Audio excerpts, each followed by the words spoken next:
Live reakce, Exilecon, Day One. Právě dění začíná být nějakých 10 sekund. Takže vychutejte si skvělý zážitek, novínek, zajímavých věcí, mindblow, překvapení. Let's go.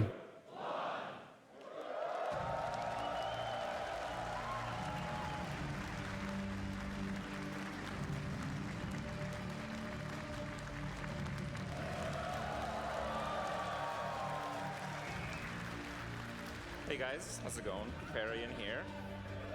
Vypadá jako na úvod. Welcome to Exilecon! Chudák je hrozný Kryparian.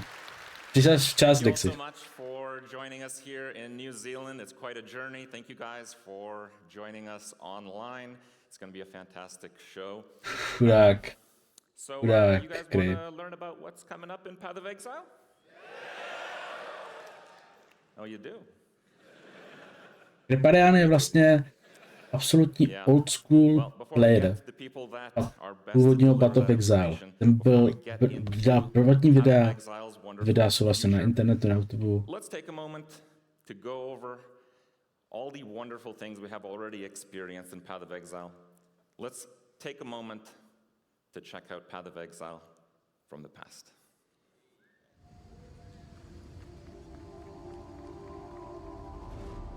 To je rok 2010. Jsem ještě o péčku absolutně netušil. Life is fleeting. A worthy opponent. Go with God. Death to sin. Open beta trailer, cinematic. Dominos, od Siri. You there. Let me bend your ear for a moment.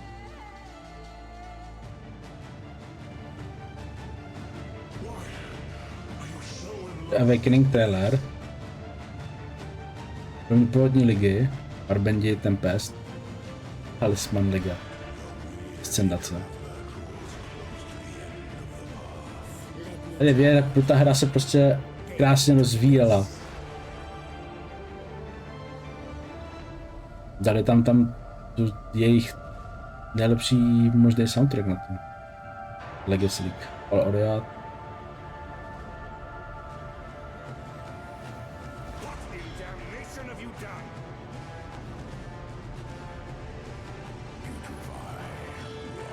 Out of Atlas, prvotní mapy. Mapový endgame. A už tady jdou bestiáry. Incursion. Dál. Tetriál a mý začátky. Synthesis League, prvotní liga, která nebyla v koru. Oni tam přidali jenom bosse z toho. Legion liga.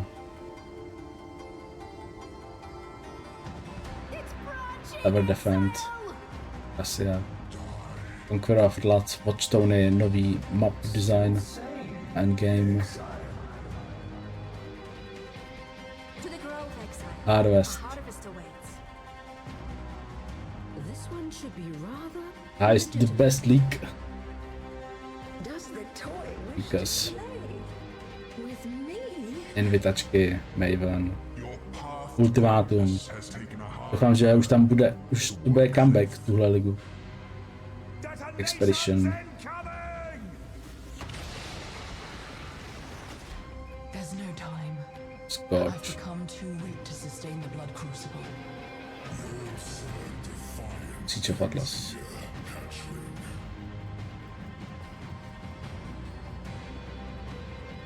Another mortal wanders Kalandra. into prison.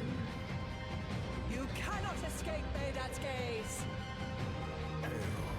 Crucible, let's go.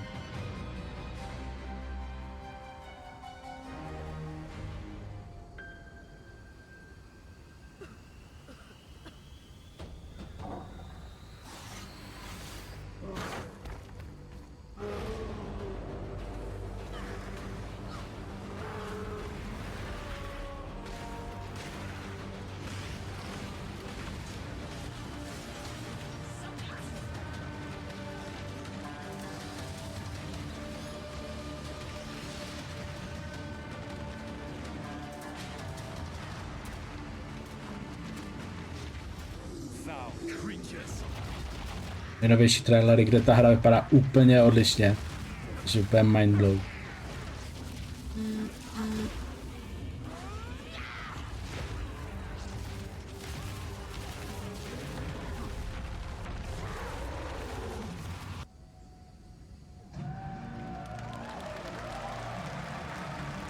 To byl divný přechod, ale už je tady.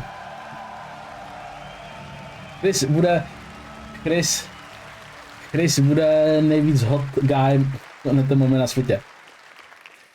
Hi, I'm Chris Wilson from Grinding Gear Games. He said. Welcome to Exilecon 2023.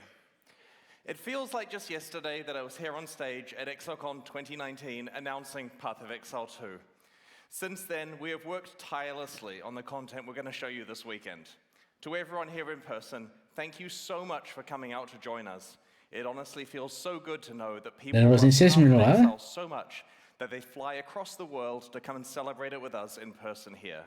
I really hope you have a great trip and make the most of your time in New Zealand. Our last Exilecon was a magical experience, and we've tried to go above and beyond in every way this time. If you're tuning in online to watch, je mírně nervózní, je ta, but to ensure you have the full Exile experience, we have made sure to include every talk. Ten projev je takovej nervózní, asi mu switchil víc ten stolek, kdyby se mohl jakože zapřít se a vypadalo by to líp. Ale na hlase to nejde tak vidět, na hlase. Hlas má furt stejný tón, jako. A vidět na něm, že je jakože nahetnutý, že se těší na to, jo? Že tam má takový ten úsměv. I'd like to introduce Jonathan Rogers and Mark Roberts, game directors of Path of Exile 2.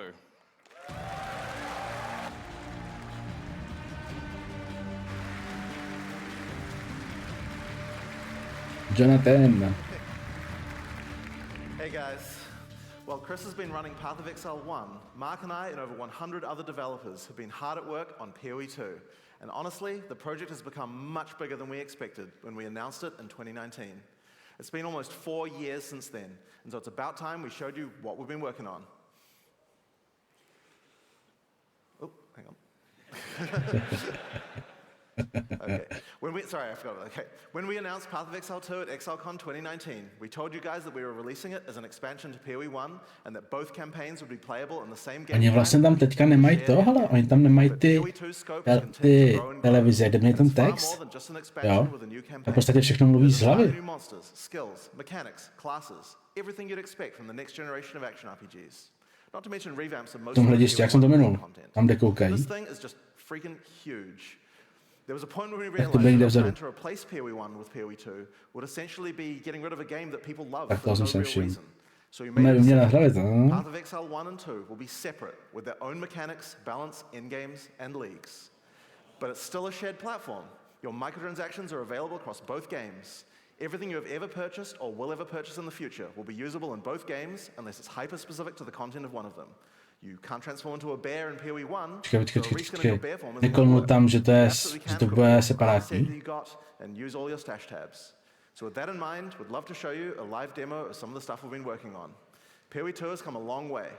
Mark here is going to man the PC. Hopefully he doesn't die. It is a live gameplay demo after all.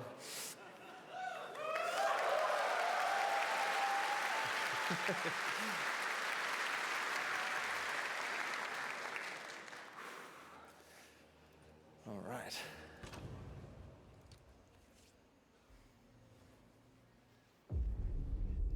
No, what? The gods caused all this, you know. No fucking After way. Oriath was destroyed, I traveled, searching for answers. Everywhere I went, the same divine Holy shit, ta devastation. voda. It must end. I will end it. And no exile will stop me. Tyhle prsatá vrka. Witch. Danger. Duelist. Shadow. Templar. Marauder. Warrior. Huntress. Sorceress. Mercenary. Monk. Oh my fucking guide, druid? Let's go, fucking monk, fucking monk. Fucking monk. Oh, ty spely na těch barech. Ty flašky. Oh my gosh.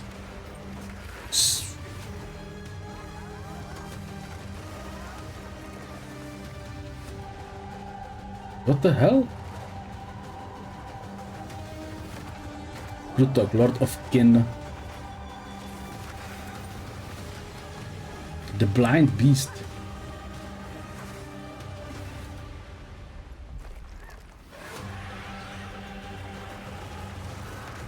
Holy shit.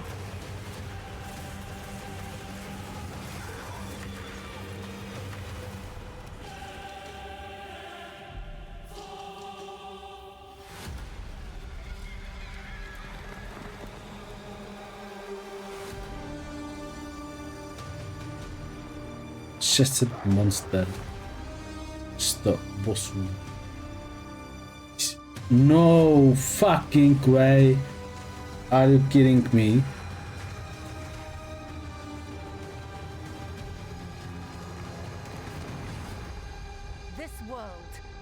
This is fucking mind blow. Chudáci lidi, jo. Lidi s hajzlu.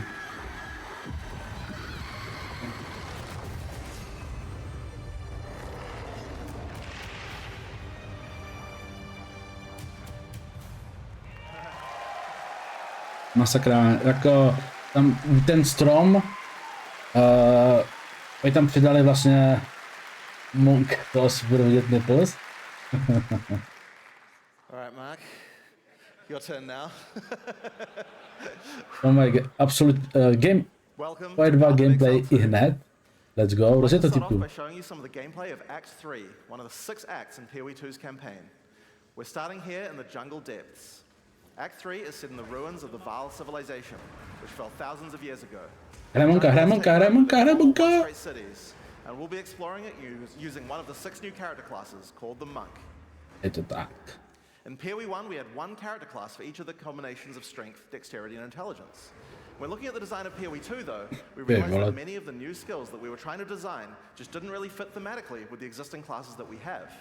Being a spellcaster with a bear form makes sense for Strength Int, but it just doesn't really sound like something a Templar would do. We realized that since we had new mechanics for every attribute combination, it actually made sense to design a new character class to explore the new themes. In PoE 2, every attribute combination has 2 classes associated with it. Strength Int has the Templar or the Druid. On Dexterity, you have the Ranger or the more spear-focused Huntress. And on Dex Int, you have the Shadow and the Monk, which Mark is playing here. Dex Int, to je ideálně na monka. 18, that class has access to, but they both start at the same location on the passive tree. The quest rewards you are offered on the 2 variants are tailored to the class, but of course, this is PoE. You can still mix and match anything to your heart's content. To jsem si všiml vůbec. Ale to zrovna nejsou kodé na spelech, no.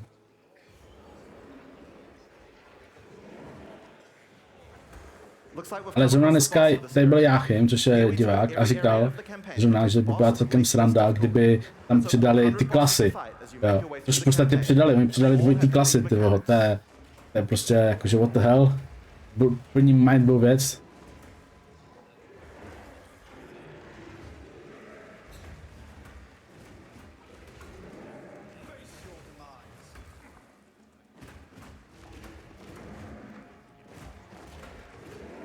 As you've been watching from Mark fighting here, you've probably noticed that melee combat in PoE 2 is a very different feel than before. We've done a lot of things to improve combat. Practically every melee skill in PoE 2 has some kind of movement built into it. But the Monk in particular is a melee fighter who specializes in mobility over brute strength.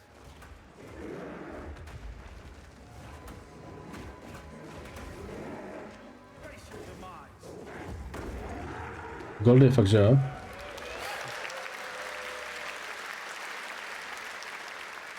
So, as Mark has been playing, you might have noticed these blue markers over enemies. Mark has a skill equipped called Killing Palm.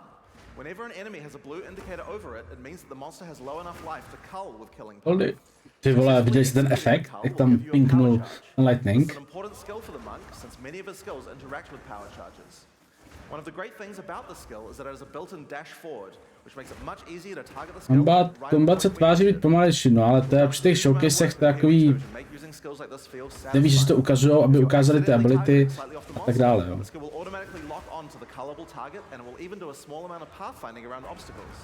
We really want to make sure that when you've got an opportunity to use the skill, nothing is going to get in your way. Once you have some power charges, you're going to need some skills to power up. A great follow-up is Falling Thunder. Falling Thunder without a power charge just creates a relatively small lightning AoE in front of you. No jasně, přidali tam prostě přidávají tam ty spely, jak jsme říkali vlastně, že to bude jakože charger na nějaký spell, aby si prostě použil prostě ten lepší skill. To asi si mi dalo čekat. Ty showcase mají oni vždycky takový, prostě aby ukázali ty spely a tak dále. Bych nějak nebral potaz. To je prostě na ukázku, že jo? To je to hlavně, abych to splnil účel.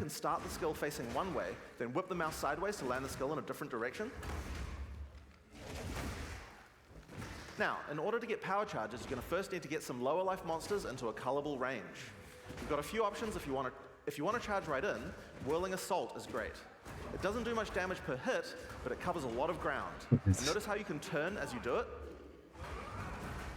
Generally speaking, you never lose control of your character in PoE 2. If you make a turn at the right time, you can get a couple of extra hits on the monsters, getting them in range of your cull. Follow up with a Killing Palm and then finish off the rest of the pack with your Falling Thunder.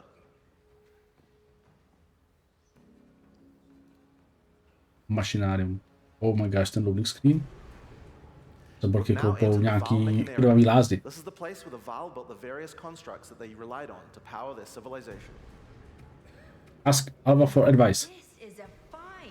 Dobrá, tam přišla. Holy shit, ta animace. One useful feature we've added is the ability to call in NPCs to where you are to give you more information or help you with quest objectives, rather than always having to go back to town. In this case, we've called in Alva to find out what to do. This mechanism, if powered with a small soul core, it could open that door. There should definitely be soul cores somewhere around here. They had to power these constructs somehow. As Alva just said, we need to find a small soul core to open this door. Let's explore. Ten melee combat je hodně je zcela na nové úrovni, úplně. Wind Blast also doesn't do too much damage, but it keeps enemies back. The closer they are, the farther they're pushed back. So it's a great option for keeping smaller but higher damage enemies at bay. Note that the bigger the enemy is, the less they'll be pushed back. So trying to push back some giants is going to be as effective. Místo elementu na kvéčko. And there's the soul core. Let's get back to the door.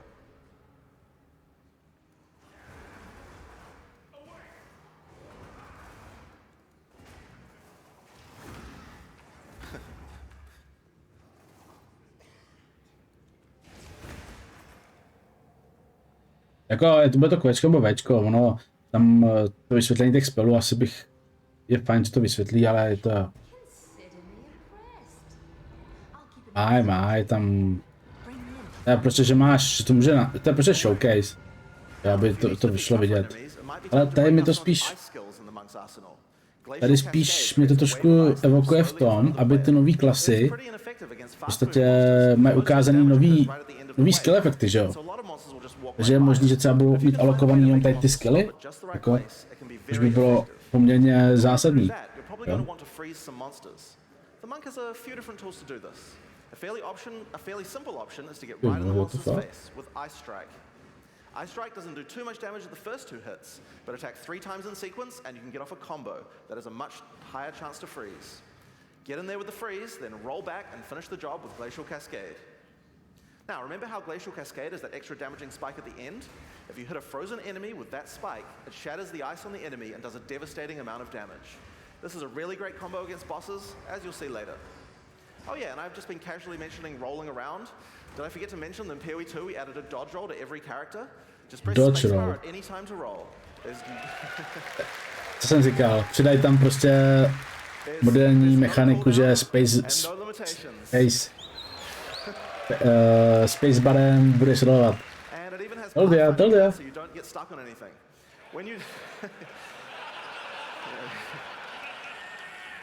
When you dodge roll, you're not invulnerable. If something hits you, you're going to feel it. But most things aren't going to hit you. And that's because while you're rolling, projectiles and melee strikes To nemám radost. you'll have to roll out Je of the to way of a prostě sign that has AoE. v nových hrách je to moderní, že tady to. Or throwing a fireball is going to miss. Now, another important function of dodge roll is it lets you cancel out of any skill at any time. This makes it so you don't feel like you're getting stuck during a long animation when something's about to hit you. It really changes how skills with longer attack and cast times play, and makes dodge roll a very reliable feeling way to avoid attacks. So, that's one way to get out of the way of damage, but the monk specializes in mobility, so it would make sense that he would have some more. Wave of Frost is one of our new attacks with a retreat built right in. You move backwards and throw out a cold attack with a significant freeze. A great thing about this is that it puts you at a good distance to follow up with a glacial cascade and do a whole pile of damage. Old pan.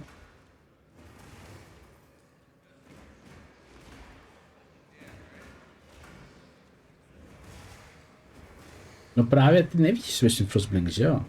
Jo, jako to je právě ta věc, že tady na Monkovi ukažujou nový skilly, ale ty nevíš v podstatě, že ty nový klasy budou takhle alokovaný. Jo, jako... To by byl jako... Vlastně ten role znamená, to je prostě throwback. Prostě movement, no. Defaultní movement, který má... No, ale co je zajímavý, že... Lost Arku máš cooldown na to, jo. Kdy není cooldown. Kdy prostě bude jednodušší prostě ten fight dodgenout a tak dále, jo. Samozřejmě to nemůžeš dodgenout tím, že jakože když dostaneš hit, tak dostaneš hit, jo.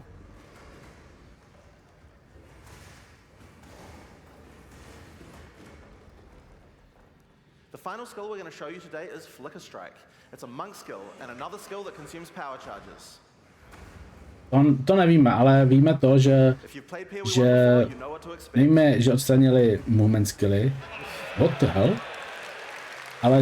Ale že role má každá klasa, jo, takže těžko říct. Jo, je možný, že fakt reworkli movementy, to prostě rozvíme, až půjdou do toho trošku deep. A nečekal bych tak rychle prostě showcase tady prostě charu jako to. Tam hrknuli tam dvouminutový trailer. Prostě tady máš showcase monka.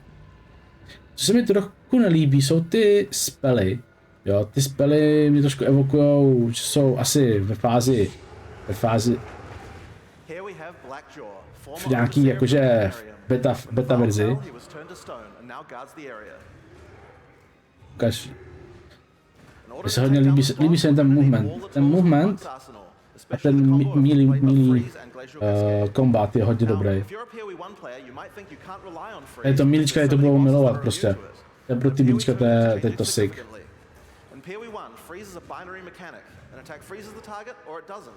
What this basically means is that in PoE 1 we were forced to add freeze immunity to many bosses because freeze just trivialized them.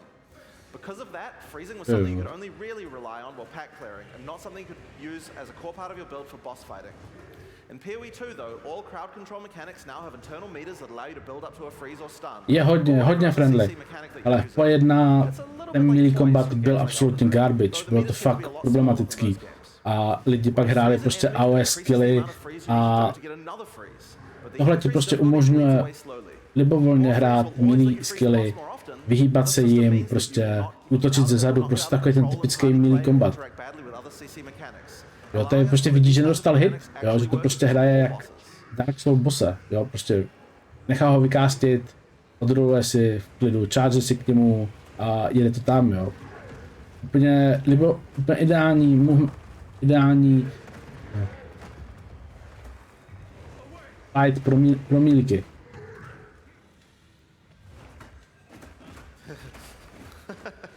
Jo, a on to hraje skvěle, jo. Nedostal vůbec žádný hit. No ono upřímně, když se podíváš, jak to střílí před sebe, tak on je jakože, teďka to je podžoval.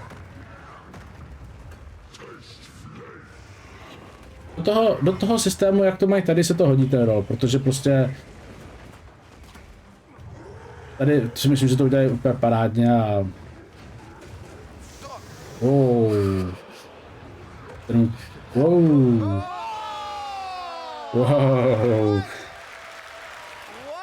A jako tady jde vidět, že prostě fuck upneš jeden pattern, tak on tě s dvouma sežehne prostě. Take two. Alright, so this might be a good time to mention that in PoE 2, if you die to the boss, you have to start again from the start. There's no Oh boss my gosh. So hang on, there might be a... Are you okay? Oh no. 1 second. No. Mind blow tohle. Just typing some cheats to... Alright, we good? Pěkně, lomeno kill, let's go. A tady jde fakt vidět, milý friendly fight, jo, hrál to dobře, jedenkrát fuckupnul nějaký jeden pattern, jeden skill, což byl ten range skill a byl hajzlu, protože ten fight prostě je o tempu, jo.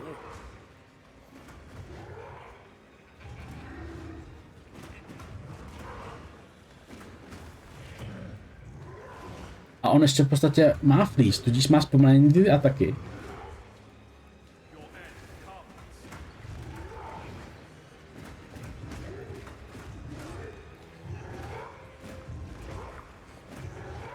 To dám vlastně, who knows. Ale tady ten showcase v podstatě je absolutně rozdílný o tom, co je poečko nyní, jo. No, určitě to je špatně myšleno, jo, jako, ale tam to prostě evokovalo tomu, že to tak bude, a což jako si myslím, že poečko 1 bylo rychlý, bylo crazy, jo, však kdo koukal na streamy, tak prostě ty viděl Forbidden Ride, Talk KB,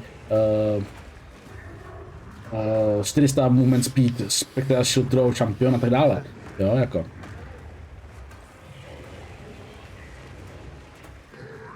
Ale tady se zdá, že ten jo, mění paterny, no.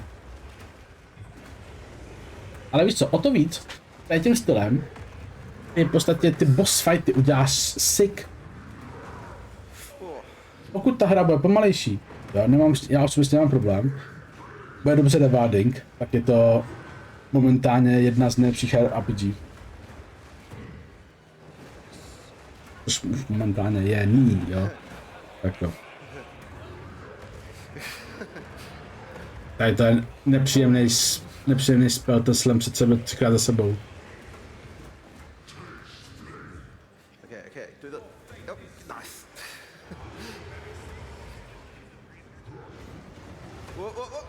Tady to je hodně nepříjemný na tu max range. Ale on by teoreticky to dodržel, když půjde na max range.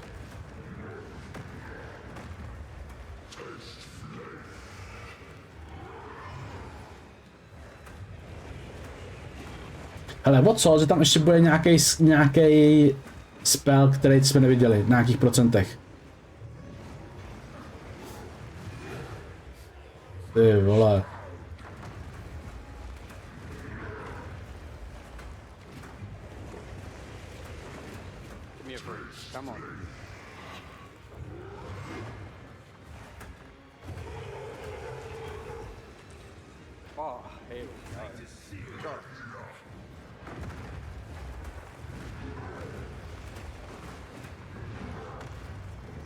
Akci boss, by the way. Tohle, pokud taková ta hra bude, přitáhne to milion lidí, kámo, Diablo bude v hajzlu, jo, pokud bude takhle změněná ta hra, protože to bude víc straightforward pro nový lidi. Oh! Holy shit, man. No fucking way. Link strike. Come on. On nemá fleece teďka. Je rychlejší. Vystakovaný.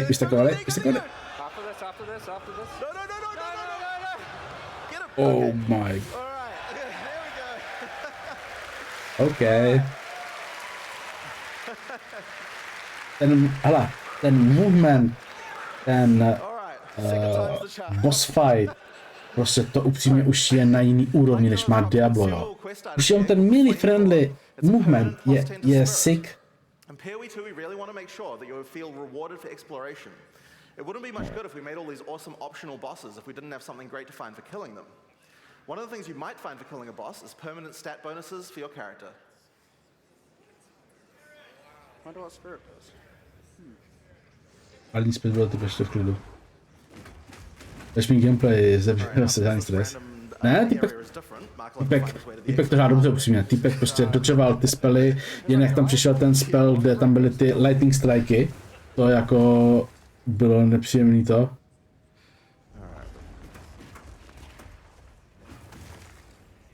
Ale víš co, jim jde taky o hodně, že jo, chtěl ukázat prostě co nejlepší gameplay, co můžou.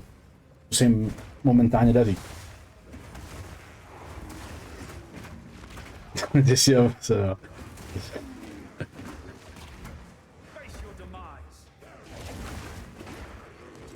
Líbí se mi, že prostě ty máš spely, který se ovlivní tím, kolik toho ty načaržuješ. Jo, vys vlastně ten lightning. V uvozovkách lightning strike do země, jo, nebo co to je. Nebo lightning thunder, co si.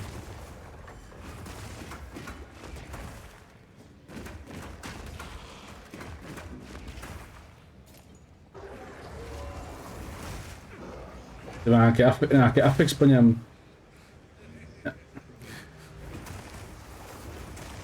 Ty vole, on tam měl 4 debuffy, to si dělá srandu, ne? Pokud si.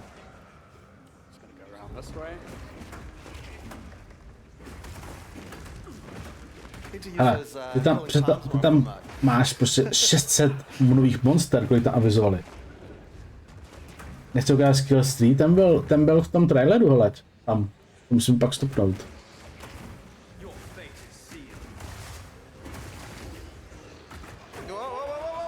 Wow, byl stan, roll.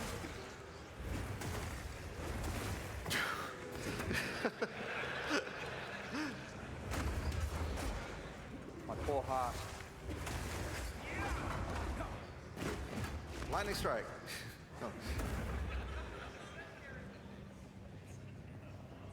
Tam, hele, ukážou to, budeš mít gameplay, budeš mít gameplay, jo, máš tam zadaná, tam na 100% ukáže, ale bylo to v tom showcaseu, tam.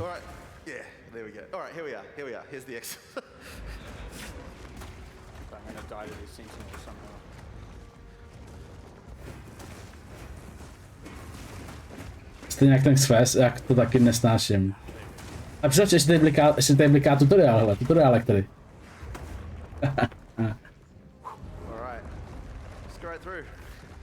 Lover Machinarium. O, krvavá lázeň. In order to help with the next area, we're going to call in a sorceress. I'd like to welcome Octavian to the stage, who's going to join the party with Mark. Octavian. Kdyby Octavian designoval sorceresku? One second. Login. Oh, showcase. Here we go. All right. The sorceress is the new intelligence-focused character in PoE 2. While the witch focuses more on occult magic and summoning, the sorceress is themed around pure elemental destruction.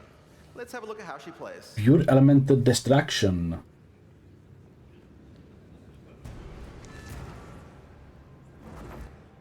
Oh, ta ikonka tady, to týpečka, ta monka.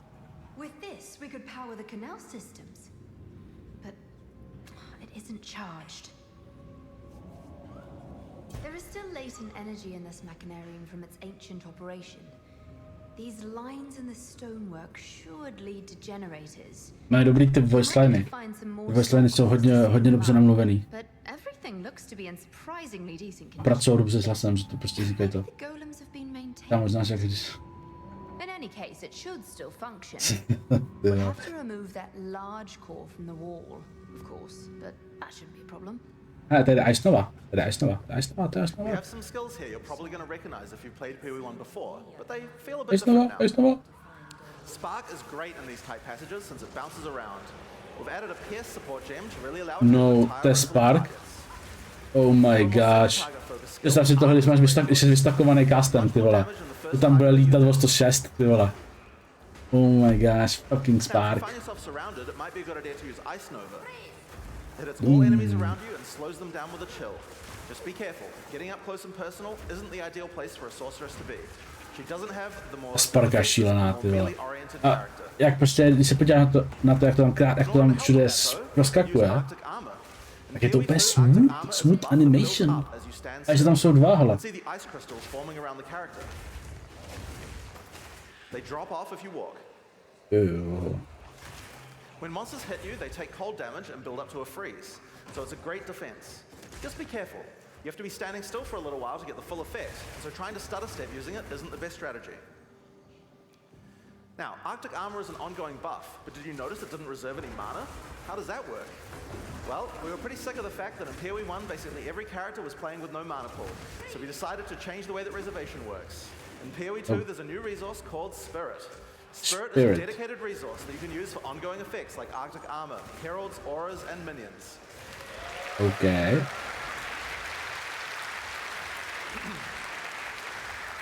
Everyone starts with 100 Spirit, which is enough for most ongoing effects. But if you want more, you're going to need to get some more Spirit, which is available on mods from items and on the passive tree. But if you want to go the offhand slot, the easiest way to get it is by holding a scepter. Find out more about that in the items talk later on. Now, if you want to increase the cold damage that you're dealing, you can always use Frost Bomb. It places a bomb on the ground that reduces enemies' cold resistance while it's ticking down. It's a great opportunity to use some cold skills before it explodes. And speaking of cold skills, a great skill to use on monsters with lower cold resistance is Comet. Ta animace nádherná. Je prostě smooth, vypadá hezky, jo, není prostě tak sitá jako co teďka, že prostě to zase jde celou obrazovku a vypadá to fakt smooth, že ty freezneš, jo. Je to konec země, ty vole, ten Ice Storm, ledový meteor, vypadá krutě. Představ si, že tam budeš loupat tady toho se spell ekova. This is a great opportunity to explain the way that we've changed caster weapons in PoE 2. Now in PoE 1, caster weapons had a default melee attack that nobody used. And because they had that, to je úplně nový itemy, ty vole. Ale tady ještě vidět, že to je ženská, že má tady podprsenku. Oh my gosh. What the fuck? Just put it on and spam away to your heart's content. Now this particular staff is the base type that you'll get right on the starting beach, so it's quite likely that you'll grow by now. So that's why we've also made a lot of staves with more utility-focused powers for casters to use. Oh. Here we have a crystal staff. Unleash. It's a pretty cool built-in spell called Unleash. Using it slams your staff on the ground and will allow you to triple cast whatever you cast with your next spell. Now, of course, what you're probably going to want to use with that is something powerful, and Comet is a great option.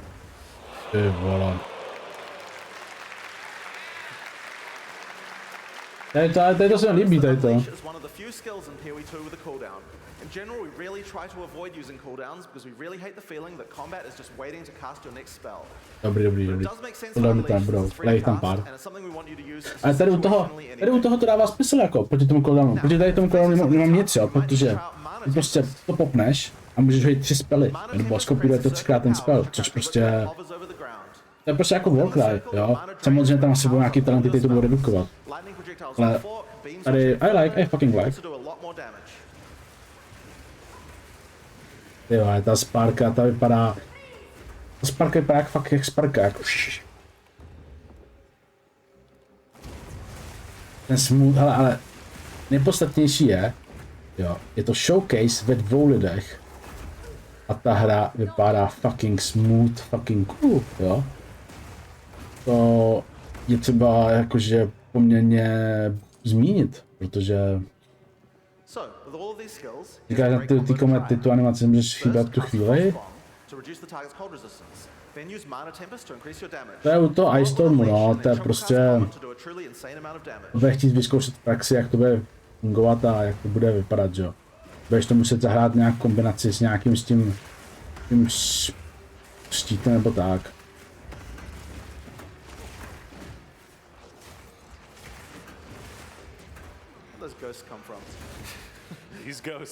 Nebo ten Ice Storm budeš používat, třeba nebudeš ho používat jenom jakože jakože map clear, ale třeba na bosse skrz ten Unleashem.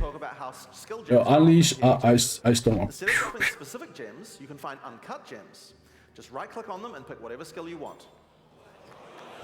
Ty vole, co to je? What the fuck is this shit? Oh my gosh. Cast on Shock, Barrier Invocation, Mana Tempest, Arc, Spark. Ty vole. Classic, Metagems are skills that can have other skills socketed into them, changing how they work. Kámo, tohle musí každý zrušit. Představ si, že jsi skoupil, ty vole, tohle vypadá cool. Tohle UI, tohle fucking UI vypadá sick. Now, because Cast on Shock reserves spirit, we'll need to first disable our Arctic armor. We have to decide if we'd rather have the extra defense or the extra offense of the Cast on Shock using our spark. In PoE 2, trigger gems use a system of filling up cast time on each trigger. Basically, if a skill has a short cast time, it will trigger really often. And if it has a long cast time, like this comet here, it will take a lot longer to trigger. You can see on the top left corner that there's a counter that shows you how long until the next trigger.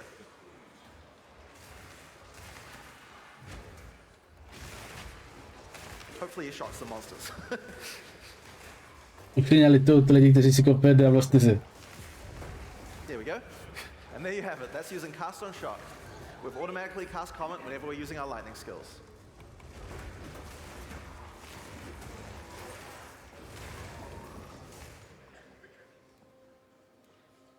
So, we found the generator. Time to power it up. On tam vozí a už to tam...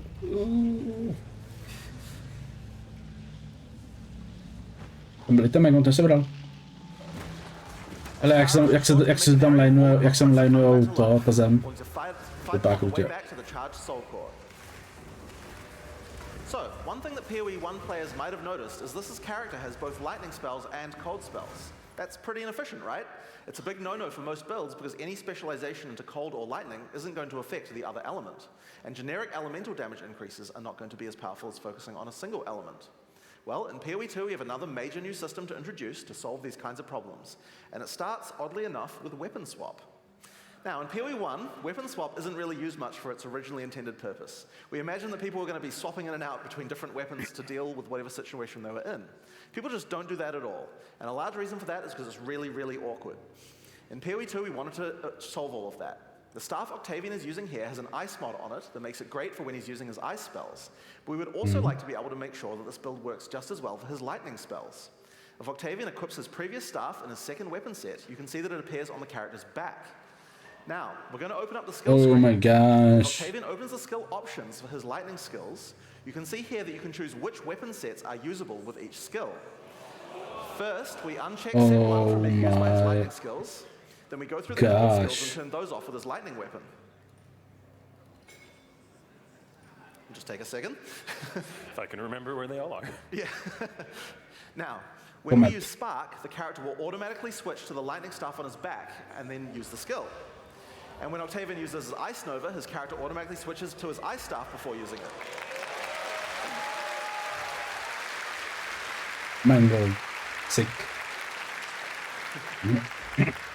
You can configure each skill for which set to use, or both if you don't mind which. There's a very short time penalty to switching, so it can be good to leave some skills on both sets if it doesn't matter which weapon set you're using. But we still have a problem. Passives. Jako secondary swap? Oh my gosh, are you serious? Well, in Fuck you, Diablo. No way. Hopefully Mark can deal with those monsters while we do this. Ale vidět, že prostě fakt určujou ten trh toho RPG, jo. Tohle, co tady prostě... Hele. Oh my gosh, to je přepracovaný. Refund. If Octavian holds shift, he can allocate set 1 to the cold passives, and then allocate set 2 to the lightning passives. No fucking way. Let's go, ty voho. Let's go. Check it out. Chudáci casualové, tyho. Holy shit. So, whenever we cast the appropriate spell, the character's passives reconfigure on the fly to the correct build for that spell.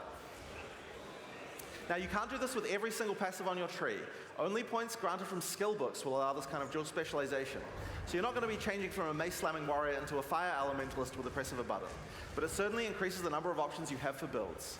Ty vlídní buildy, ty vole, tohle je revoluční. Tohle je doslova revoluční, hele. Tady to, co teďka předvedli, utekli zase těm ostatním hrám, ale šíleně. Tady to je úplně něco šílenýho. Přitom se jedná o uvozovkách takovou banalitu, jo.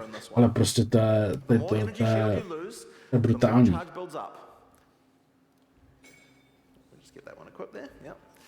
So yeah, the more energy shield you lose, the more charge will build up until the point you're able to cast the socketed skill instantly.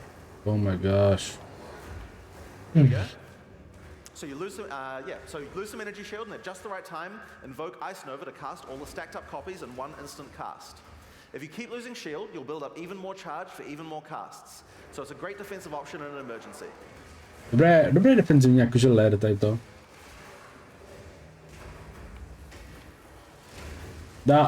Dává, no, tam prostě tady tím jako tohle upřímně nemohl, tohle pokud někdo prediknul, jo, tak jako kloboučku dolů, jo, protože tady to je opravdu revoluční, což prostě není v žádných hře momentálně, nevím, který by to bylo, nemyslím si, že to je nějaká hra má dokonce, jo, to je,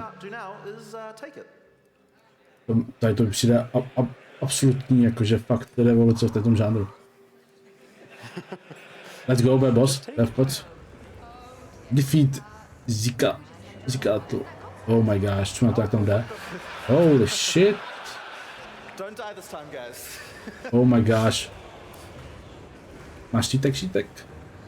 Je doktor Octavius. Frozen? Nice.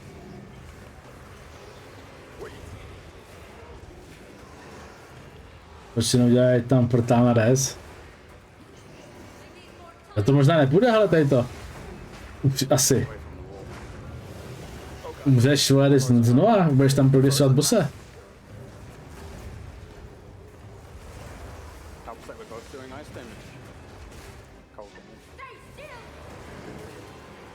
Ale hele, on je tamknutý na toho milíka. Ten caster se tam kástí úplně v čelu. Caster se tam kástí úplně v klídku. On ho stunuje. Stunlock. Ty vole, vole.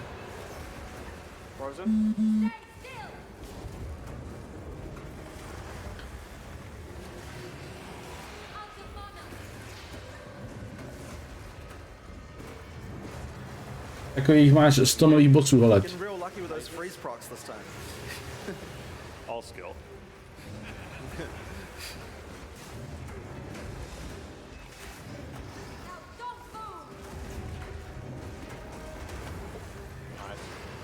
Don't move.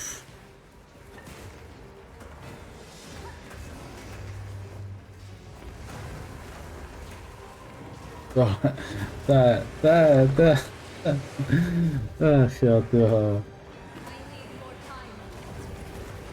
Tohle je absolutní game changer. Tohle je game changer, jo. Ale furt jesko. To je vole triangle, co dělá? Oh my god.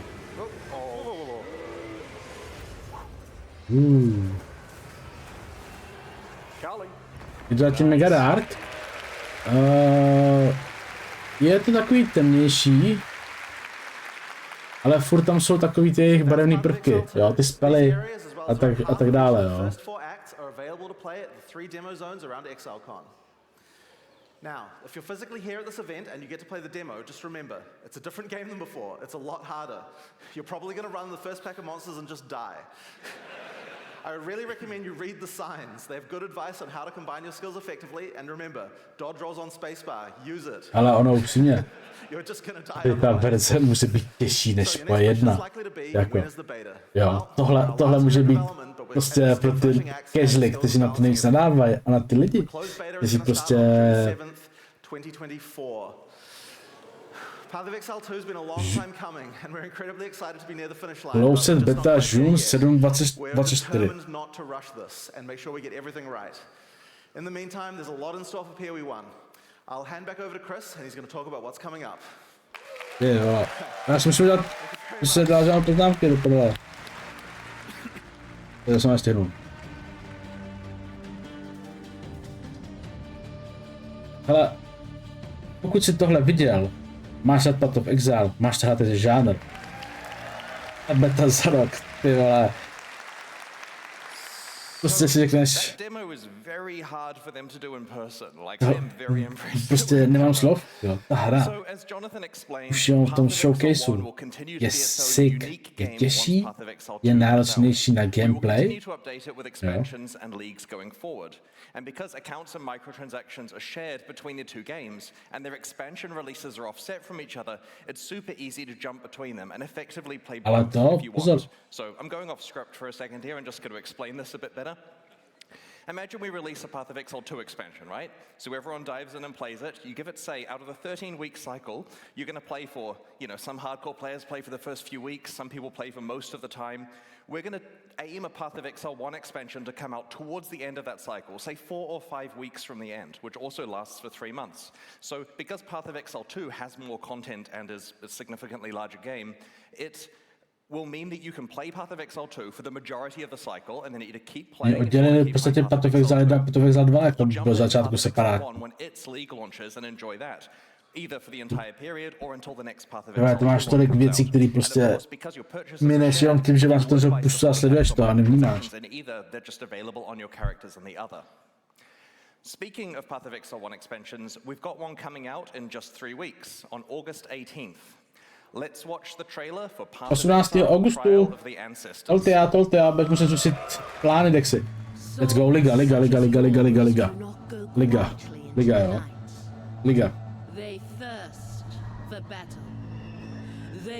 What the fuck is this shit, man? Oh my gosh. Tu máš znovu další typek. What the fuck is this shit, man? Nějaký klan? Oh. Co? Nějaká arena? Nějaký koloseum? To bylo absolutně nahá skoro.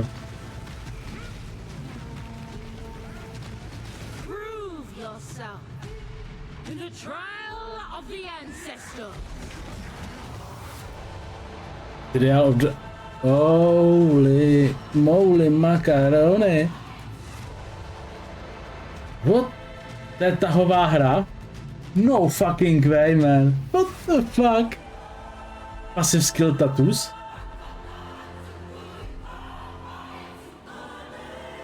New items. 16 new Atlas Keystones. Itemized Sanctums. Support Games. Guardian Revamp. All new Chieftain Rework. Oh my gosh, let's go. Let's go to chudáci nováčkové, tyhle. Tohle předal zase moc nového kontentu, tyhle. In the Kurui afterlife, the fallen chieftains of each tribe participate in a tournament called the Trial of the Ancestors. You will journey to the afterlife, assemble your own team, and enter the tournament to battle those chieftains and earn valuable rewards. As you play through areas in the Ancestor Challenge League, you'll find tradable silver coins. Using them will take you to the Kurui afterlife, where you will encounter Navali, who you may remember from the Prophecy League. Navali is Each back. coin allows you to play a match of the tournament. You start the tournament with a basic team consisting of 3 warriors. The tournament is double elimination, meaning you're allowed to have one loss without consequence. A second loss eliminates you from the tournament. Oh my gosh, second loss, no. 10 other tribes. And you choose who you're going to challenge next out of the teams left in the tournament. When you start a match, you see the configuration of the enemy team and get to place your team of warriors on the battlefield to challenge theirs. You and your party of exiles will play alongside your warriors. So while this league does have many elements of an auto-battler, you're right there fighting alongside them. During a match, when a warrior dies, they respawn at their totem after a short time. If their totem is destroyed, then they are instantly killed and can't respawn. The team that destroys all of the opposing totems wins. If you're playing a hardcore character though, don't worry. Hinakora, the goddess of death, is watching over you and will restore your soul to your body, so you can't permanently die in the afterlife. Tohle je dobrý, tohle je hodně dobrý. Like that.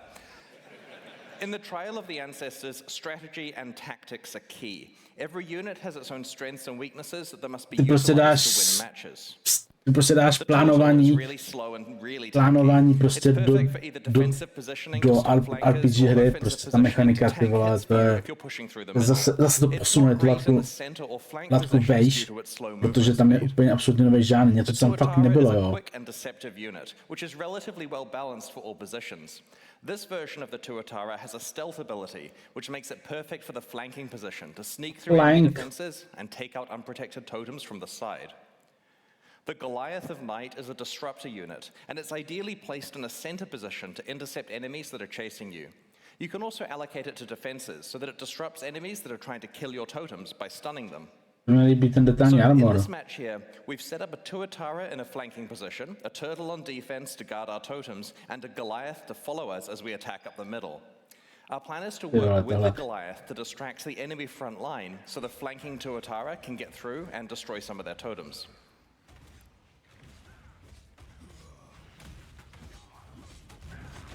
Už jenom to, že tam máš určitý jakože v vodovkách, jak jdeme tomu, který prostě můžou tankovat, můžou prostě flankovat a tak dále, jo. To prostě...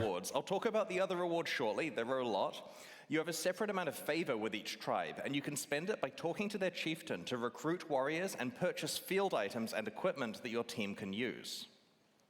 Tohle je v vozovkách takovej strategický heist, jo.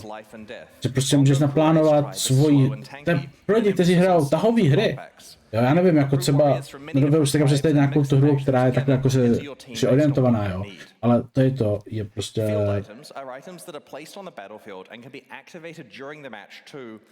Tohle vypadá prostě fakt dlouhodobě promyšlená prostě, protože tady to nesestavíš za 3 měsíce. Jo. Že tam máš tam prostě pozice, jo, máš tam prostě flankování a tak dále. Jako to je...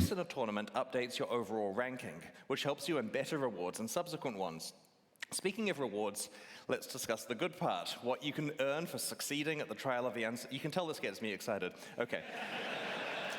You get a reward as you win each round of the tournament, and these rewards are visible when you're selecting which tribe you want to play against. Increase movement speed. Okay. Speedy boy? You can only get from the Trial of the Ancestors. I'm literally tripping over my words to get to the part where I can explain tattoos. Okay. The Ancestors reward you with special tattoos that are not applied to your skin, but they're engraved on your soul. This process can transform what your attribute skills on the passive tree do, basically the attribute highway nodes generally. The regular ones can only be applied to basic attribute skills and allow you to convert your tree's attribute highways into something more useful for you. For example, this one converts a small dexterity skill into movement speed. Each tribe has its own exclusive passive tattoos. This tattoo converts a small strength skill into additional fire resistance. This one converts a small intelligence skill into additional lightning damage. And this one converts a small strength skill into one that summons a minion when you take a savage hit from a unique enemy. But don't go overboard on the number of skills you convert with tattoos, as you'll probably need at least some of your attributes left to equip items. Each of the 10 tribes has an exclusive unique item that you can earn. These rarely show up as rewards for defeating that tribe in a match. 910 maximum life, just nemáš life modifier equipment on items. As you can see, it grants an immense amount of life for a single item, providing you don't have any life on any other pieces of your equipment. While this is tricky to accomplish, it also frees up all those To ještě padne první den, ty vole, tak je to sick. benefits your build, making it pure upside. This amulet is a unique item you can earn by defeating the Arohongui tribe. Increase life and mana recovery. Of causing your flasks to instantly recover life and mana whenever you're low. This could potentially be a powerful panic button, or maybe you want to build around permanently being on low life or mana, so all of your flask usage is instant. To není špatný If you tohle. manage to win the entire tournament, To máš you'll not only dva receive the způsoby, reward for the final proč match, ne, but jako. Hinokora I will like. also give you a choice of 3 additional... Next. Sorry, button didn't work. Of 3 additional exclusive items. Let's have a look at some of the things you may be offered. First up, there are 4 Jo, jako je tam toho je. exclusively Jo, it's always crit. It's against always a crit. This belt, for example, lists a plethora A of tak really jsme... powerful What properties. the hell both is beneficial this and shit? detrimental. While you're wearing the belt, Je to pasek, shifts bohužel. around every 5 seconds. You never know what's Všichni going to víme, happen jaký máme next. Will pasek. you always crit, always evade, never evade? Maybe you're able to find some ways to build around the detrimental effects to create as much upside as possible. Hinokora also has a selection of special, more advanced passive tree tattoos that you can only receive from her.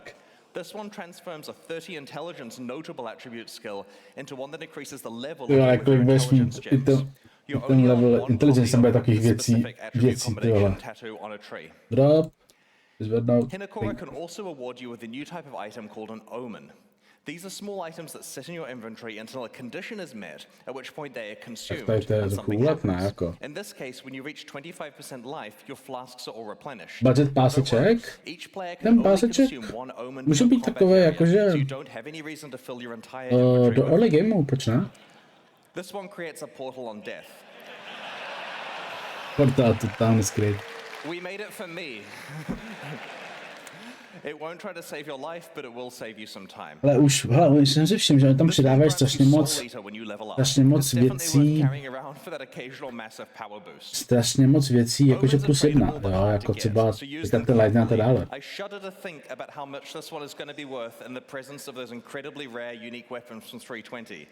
Jo, už vidím Game of Life, jak tam borci tady prostě ten Snow, prostě Maze Blood. We had to block the good items by putting crap uniques on the sorry, I meant upgrade to unique. We put crap uniques on that base type so that you couldn't get it every time. Well, we stopped doing that. So a lot of the uniques that were upgraded in 320 are just the only thing on the base type. So items like this let you deterministically get something quite valuable, hence they are quite rare. The most exciting one, though. Finally, Hinokora can offer you a lock of her hair. This is a very special currency item that lets you foresee the result of using another currency item to craft something. This means, for example, you can know whether it's worth exalting your item because you'll know exactly what the outcome is. Way. Hinokora's lock will No fucking way. What the hell is this shit, man? Mega úlet tohle. Rewards as you complete matches and tournaments. We really look forward to seeing what strategies you develop for building, equipping, carefully placing and playing alongside your tribe. So that's the new Challenge League, but Path of Exile expansions contain more than just a new league every 3 months. In each update, we also augment Path of Exile's endgame and shift the metagame with new gems and balance changes. This expansion is no exception.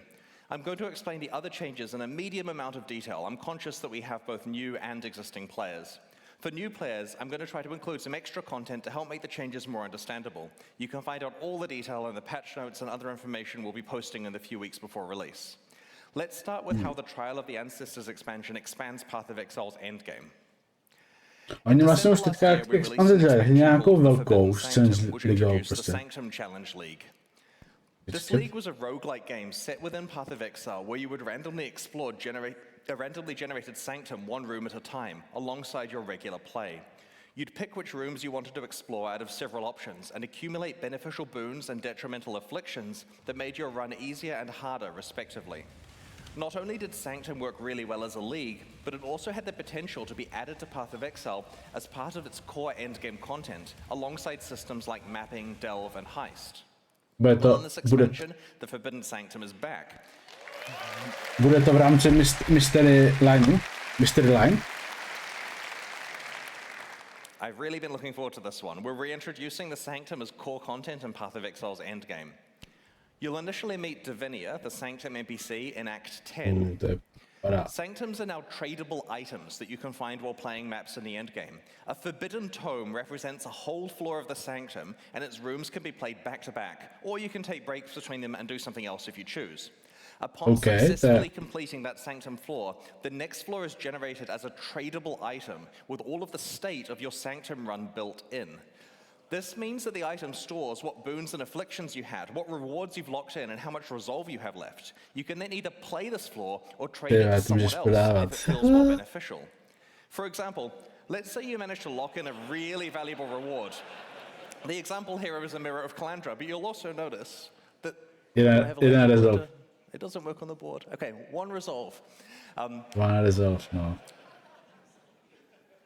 This is an example here where the player has a very good reward locked in, but a massive pile of dangerous afflictions and only one resolve on them.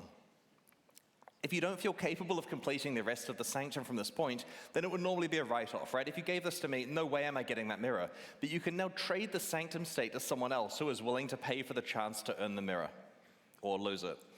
And you can look at expected value in economics, right? It's worth some percentage of that mirror. So you trade it for like 5 chaos to someone, they run it and lose their chaos.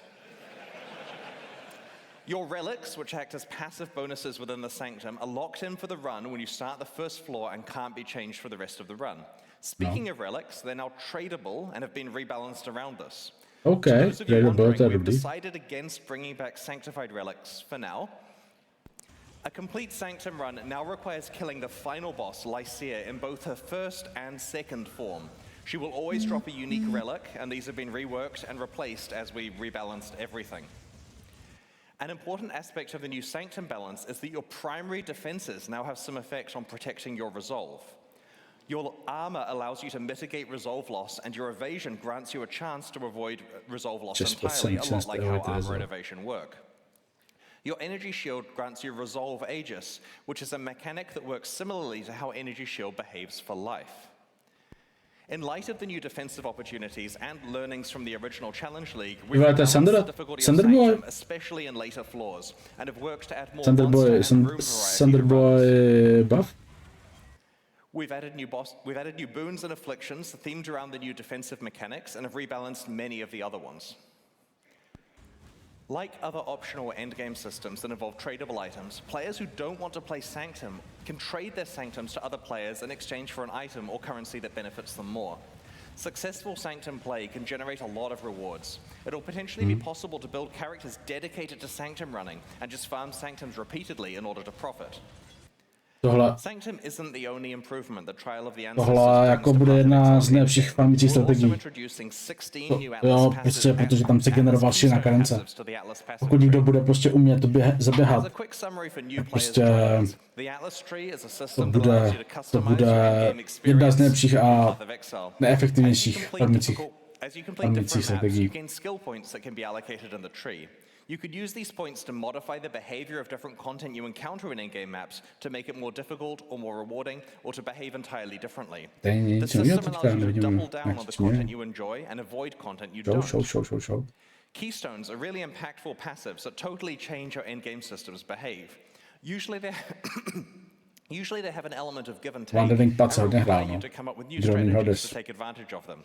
Each of these 16 new Atlas Keystones changes how you might interact with Path of Exile's endgame. Let's have a look at some of them now. We will reveal the rest of them before the release of Trial of the Ancestors in a few weeks.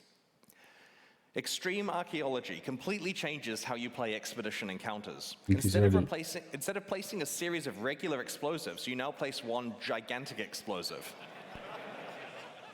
Every single chest or monster in the blast radius is affected by every remnant in that radius. Speed Rush Expedition, vole farm. A klínul to explozivem. Speaker of the Dead makes it so that tormented spirits can possess you rather than possessing monsters. Může buffnout torment spirit?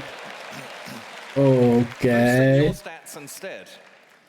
While possessed, you can touch monsters just like a spirit can, making them stronger and more rewarding.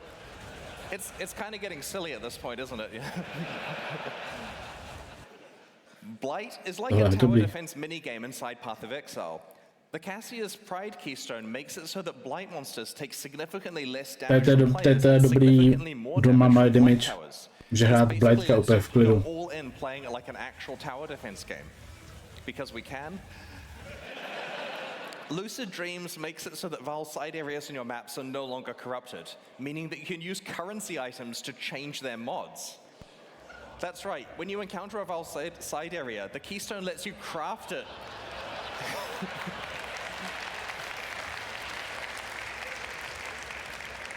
Ultimátum aspekt. Yeah, so we rebalanced the side area mods, we've improved reward outcomes, and we've made the downside mods a bit more punishing, you know, just to make it interesting if you try to go for the good outcomes. Můžeš prostě něco forcenout. Rarely encounter a unique Val side area. Unique Val side area. So that the Maven will summon between 1 and 3 extra random map bosses when you are fighting witnessed map bosses. This keystone is analogous to the Eldritch Altar keystones that make those influences more difficult but more rewarding. There are another 11 new keystones that we'll reveal over the next few weeks. Together, these 16 keystones mean that regardless of how you enjoy your maps, you'll have plenty of new ways to play Path of Exile's endgame in this expansion. And I should note, in the initial draft of the keynote, I painstakingly went through every single keystone. It took like 10 minutes. But we'll put them in the news to save you some time here. Oni upravili to patování. In the Trial of the Ancestors expansion, we're shifting Path of Exile's metagame in several ways. The first is by introducing 14 new support gems, which are designed to take existing categories of skills and provide entirely new ways to play them. For full information, check the final gem hovers when we post them in the next few weeks. Let's have a look at a handful of these support gems now. In Path of Exile, war cries usually buff your party but don't directly hurt monsters. The Corrupting Cry support gem turns war cries into damage-dealing skills by making them inflict corrupted blood on monsters affected by the war cry or by your attacks that it exerts.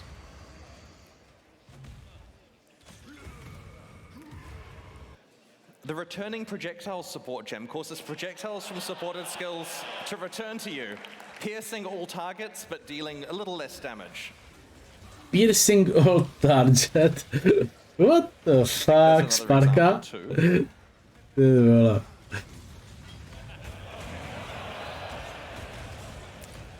Fresh Meat support gem causes minions created by supported gems to gain adrenaline, critical strike chance, and critical strike damage for a duration after they're first summoned. So you've got to work out a way to keep refreshing your minions, and it makes them a lot more powerful. The Flamewood support gem causes totems to trigger projectile mortars at enemies that hit them. This is particularly synergistic with totems that can taunt enemies, such as Decoy Totem, or one of the new Chieftain Ascendancy skills that I might talk about shortly. Chieftain bude revolknutý, až The se na to. Sacrifice support gem works on spells that you either cast yourself or through totems. These spells now sacrifice a percentage of your current life or the totem's life to gain additional chaos damage based on how much life was sacrificed. The Frigid Bond support gem affects Link skills. Linka. Mist to come over them.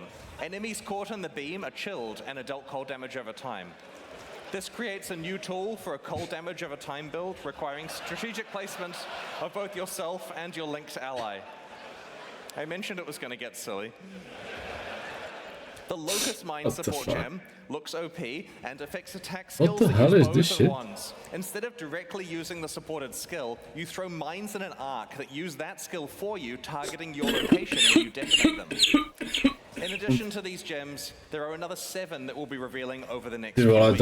In addition to the 14 new support gems, our balance work for the Trial of the Ancestors involved us revamping 2 Ascendancy classes. These are the subclasses that you can specialize in as you play through Path of Exile's campaign. Each main character class has 3 Ascendancy classes available. In the last expansion, Crucible, we overhaul the Pathfinder and Saboteur. This time, it's the Guardian and Chieftain, which are specializations of the Guardian and Chieftain, respectively. While we were very happy with falling behind the power level and popularity of other Ascendancy classes, our changes in this expansion have modernized the class and will present you with more relevant build opportunities than before. Brace yourself. Okay. Path of Exile 102. Harmony of Purpose can power up parties using link skills. Time of Need now completely cleanses and heals you every 4 seconds. Link skill. Crusade, oh my gosh. Fully embrace the Holy Summoner theme by giving you access to some exciting new types of minions that are exclusive to this Ascendancy class. We have this picture on the announcement page, pathofexile.com/ancestor for you to scrutinize. Next. While the Guardian's revamp was similar to that of the Pathfinder, the Chieftain has received the Saboteur treatment. To be honest, we were unhappy about many aspects of this Ascendancy class in its old form, and so we've completely redesigned it. You can play it now. It's basically an entirely new Ascendancy class with the same name and art and a new way of approaching its themes. Its new skills let you, among other things, enemies to explode, turn off enemies' fire resistance while you're stationary, convert passive skills to apply to fire damage, and have your fire resistances apply to your cold and lightning resistances. I'll just give you a sec more to read. All right, that's on the site too for you to check out. It's pretty powerful. To celebrate the release of the Trial of the Ancestors, we'll be hosting a boss kill event. To enter, create a hardcore solo self-found character in the Ancestor League and race to kill all 7 Uber Pinnacle bosses on the same character. Note that unlike the last event we ran, this one is not a ruthless event. We'll post more information about the event and its prizes in the news before release. Best of luck to everyone. For the Ancestor Challenge League, we're launching 2 new series of supporter packs, the Shade and Disciple packs. Each tier contains the pack's full face value and points, alongside several exclusive microtransactions. These packs are only available for the duration of the Ancestor League and will leave the store forever when it ends. As always, the microtransactions in these packs are purely cosmetic and do not affect the character's power or progression in any way, despite how cool they look. The Shade series of supporter packs contains 6 exclusive microtransactions. All right, the sarcophagus back attachment imprisons an unspeakable evil that struggles to break free. Nearby monsters send it into a frenzy, and enemy deaths provide it with souls to feast upon.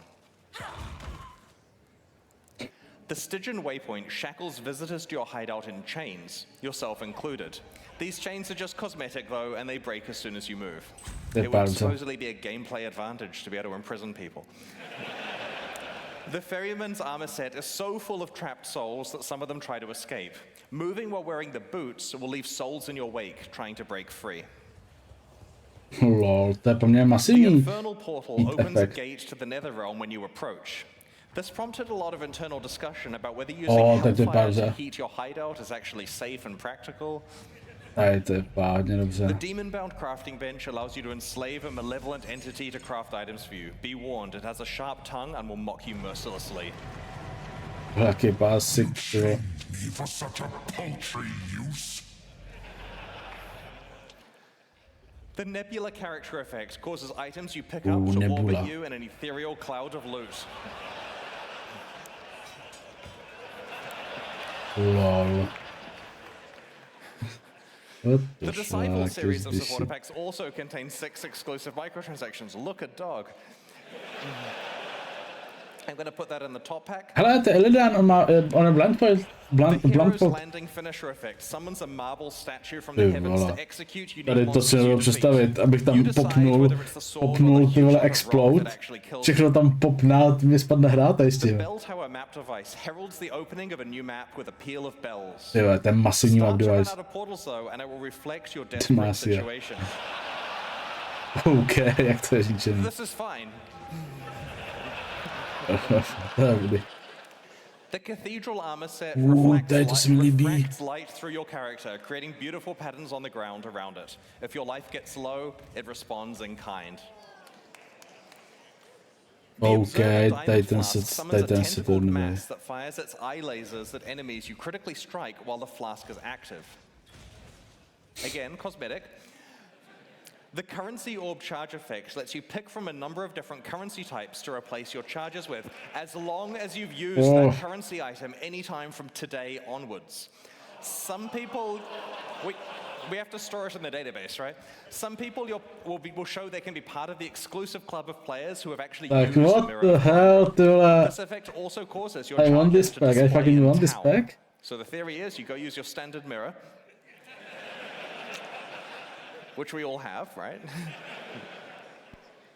The Faithful Hound Pet is a very good doggo, and it knows a few tricks. You can command it to sit, roll over, or play dead. Play dead. And yes, you can pet the dog. You can pet the dog.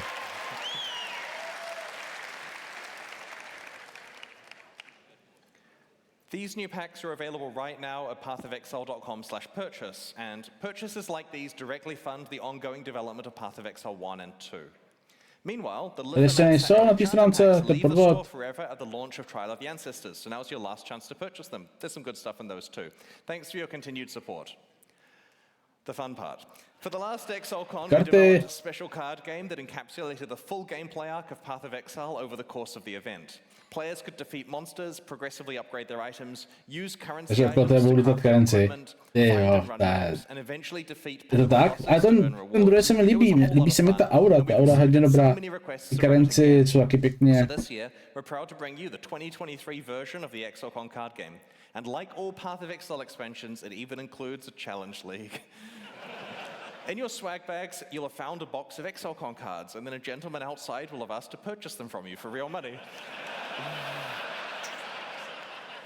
If you have any cards left, you can use these to challenge GGG staff members who are walking around Exilecon as monsters. They'll be wearing t-shirts showing the monster's stats, which include symbols for their attack and defense. Using the cards in your deck box and those you accumulate by defeating monsters, put together one set of armor, one weapon and shield, or a two-handed weapon, and an amulet and 2 rings. To defeat a monster, the damage on your weapon has to be equal to or larger than the defense of the monster, and the defense on the armor and shield have to be equal to or larger than the attack. It's that simple. There are some wild card symbols explained on the rules of the box.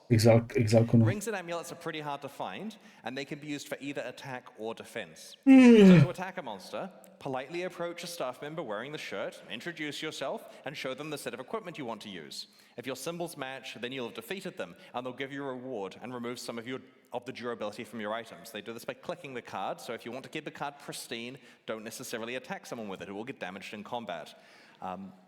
Be careful not to waste your best items on low-level monsters. You're not allowed to attack the same monster twice in a row, so you need to explore Exilecon to find different GGG staff members. You can get maps by defeating monsters marked as gods. Take these maps to the map device to run them and progress through the tiers.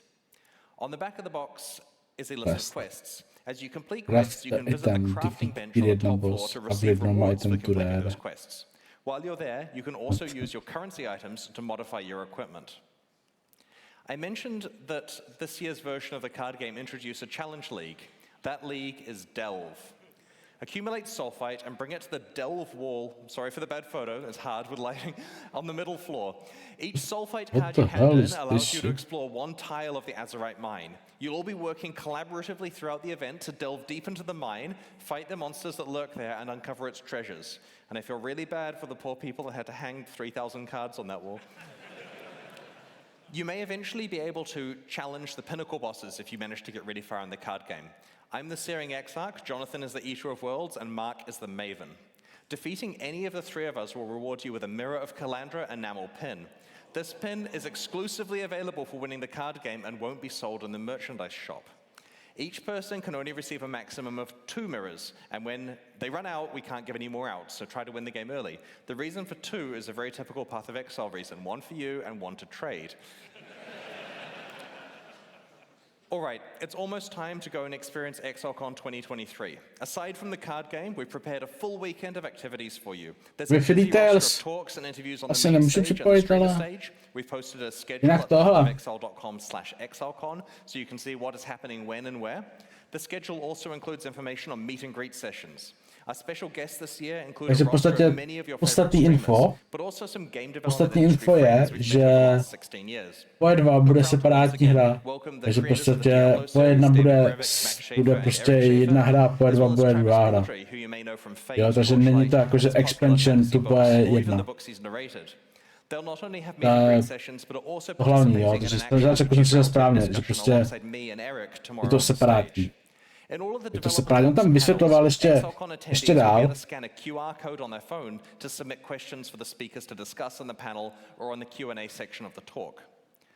The Path of Exile 2 Exilecon demo is a large one, and you may want to play it multiple times this weekend. In each session, you can pick from one of 4 character classes which start at various points throughout the first 4 acts of Path of Exile 2's campaign. Around half of each act is included in the demo, and your session time is limited to 45 minutes before you have to let someone else have a turn. Remember, as Jonathan said earlier, this demo is hard. Read the signs that explain how your skills combine together. Dodge roll is your new friend.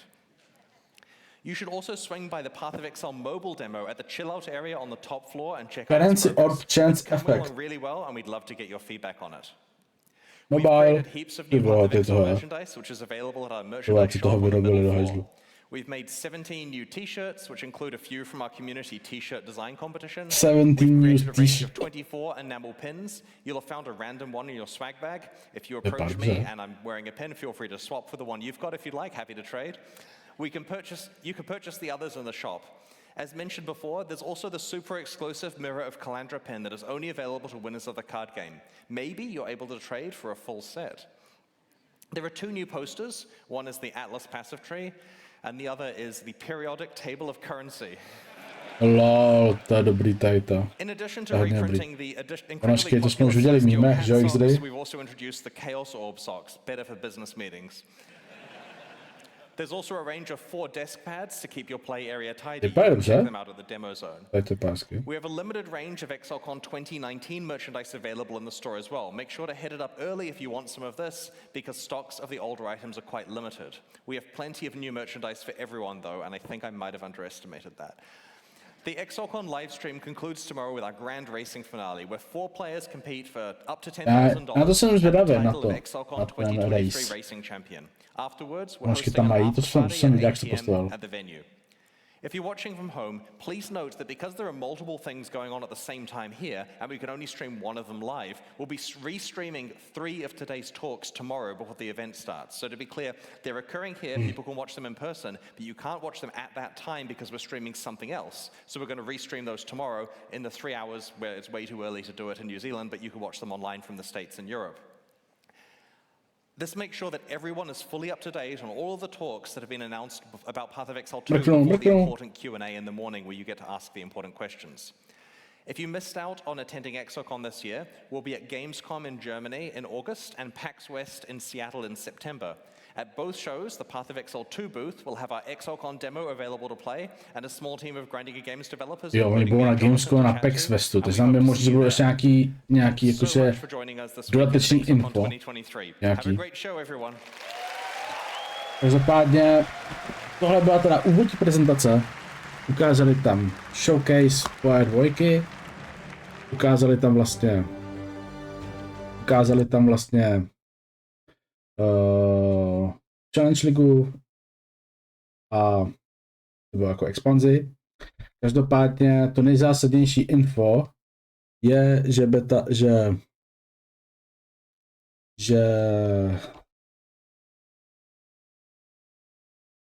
beta je vlastně 7. června 2024 a liga začíná 18. srpna a Poje 1 vlastně je Poje 1 a Poje 2 jsou separátní, takže Poje 2 je prostě zcela nová hra se svým vlastním launcherem.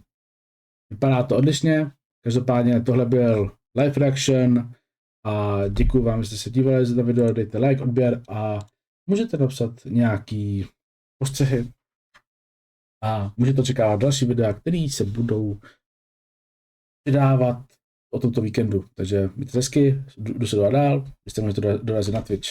Adios, los culitos, borci.